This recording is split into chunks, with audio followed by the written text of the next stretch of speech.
ഇസ്കോൺ തിരുവനന്തപുരം ക്ഷേത്ര അധ്യക്ഷൻ ഡോക്ടർ ജഗത് സാക്ഷിദാസ് ബ്രഹ്മചാരി ബംഗ്ലാദേശിലെ ഇസ്കോണിൻ്റെ പ്രവർത്തനങ്ങളെപ്പറ്റി ഹ്രസ്വമായി വിവരിക്കുന്നു. ആ വീഡിയോ കാണാം.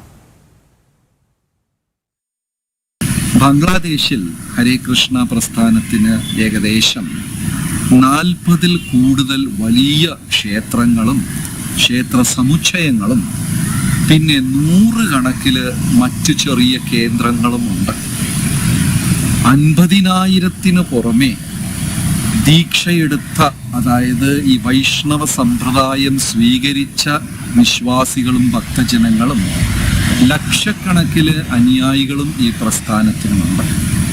അന്നദാനം ചെയ്യുന്നതിലും ഹരേ കൃഷ്ണ പ്രസ്ഥാനം ബംഗ്ലാദേശിൽ മുൻപന്തിയിലാണ് പ്രവർത്തിക്കുന്നത്. ഇത് ഹരേ കൃഷ്ണ പ്രസ്ഥാനത്തിൻ്റെ ഒരു ബന്ധമല്ല. ഇതിനു മുമ്പേ ഗൗഡീയ വൈഷ്ണവ സമ്പ്രദായം 500 വർഷങ്ങൾക്ക് മുമ്പേ ശ്രീ ചൈതന്യ മഹാപ്രഭുവായിട്ട് ബന്ധപ്പെട്ട് ഒരുപാട് ലീലകൾ നടന്ന സ്ഥലം ബംഗ്ലാദേശിലുണ്ട്. ഢാക്കയിൽ മാത്രം 100 കണക്കില് രാധാകൃഷ്ണ ക്ഷേത്രങ്ങൾ, ഹരേ കൃഷ്ണ പ്രസ്ഥാനത്തിൻ്റെ അല്ല, പൊതുവിലുള്ള 100 കണക്കില് രാധാകൃഷ്ണ ക്ഷേത്രങ്ങൾ അവിടെ ഉണ്ട്. ജസൂർ, സിൽചേർ, പുണ്ടരീക് ധാം, ഢാക്ക എന്ന് പറയുന്ന എല്ലാ പ്രധാന നഗരങ്ങളിലും ചൈതന്യ മഹാപ്രഭുവായി ബന്ധമുള്ള ലീലകൾ 500 വർഷങ്ങൾക്ക് മുമ്പ് പല പല ലീലകളും പല പല ലീലാ സ്ഥലങ്ങളും പൂർവാചാര്യന്മാർ, പേരെടുത്ത് പറഞ്ഞാൽ വലിയൊരു ലിസ്റ്റ് തന്നെ ഉണ്ടാകും.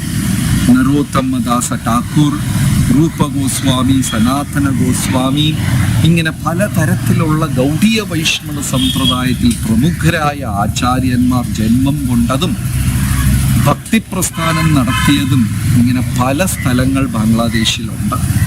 ഇന്ന് ഒരുപാട് ആതുര സേവനങ്ങളും ആ രാജ്യത്തിൽ നടക്കുന്നുണ്ട്.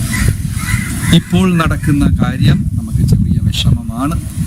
ബംഗ്ലാദേശിൽ എത്രയും പെട്ടെന്ന് ശാന്തിയും സമാധാനവും ഉണ്ടാകണം.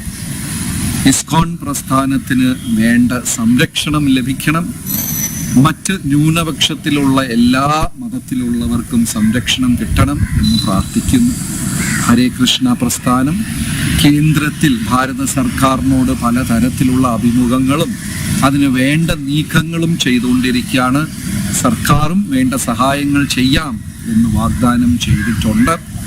എത്രയും പെട്ടെന്ന് ശാന്തിയും സമാധാനം ഉണ്ടാകും എന്ന് ആഗ്രഹിക്കുന്നു. മാത്രമല്ല, ഇതോട് സംബന്ധിച്ച് ഇസ്കോൺ ഗ്ലോബൽ ആഗോള തലത്തില്, അന്താരാഷ്ട്ര തലത്തില് എല്ലാ സ്ഥലങ്ങളിലും പ്രാർത്ഥനാ കൂട്ടങ്ങളും അവിടെയുള്ള എംബസികളിൽ ചെന്നിട്ട് ഇതിന്റെ പെറ്റീഷൻ കൊടുക്കുന്നതുമായിട്ടുള്ള എല്ലാ നീക്കങ്ങളുമുണ്ട്. സർവേശ്വരന്റെ തൃപ്പാദങ്ങളിൽ എത്രയും പെട്ടെന്ന് ജനങ്ങൾക്ക് ശാന്തിയും സമാധാനം ഉണ്ടാകട്ടെ എന്ന് പ്രാർത്ഥിച്ചു കൊള്ളുന്നു. ഹരേ കൃഷ്ണ.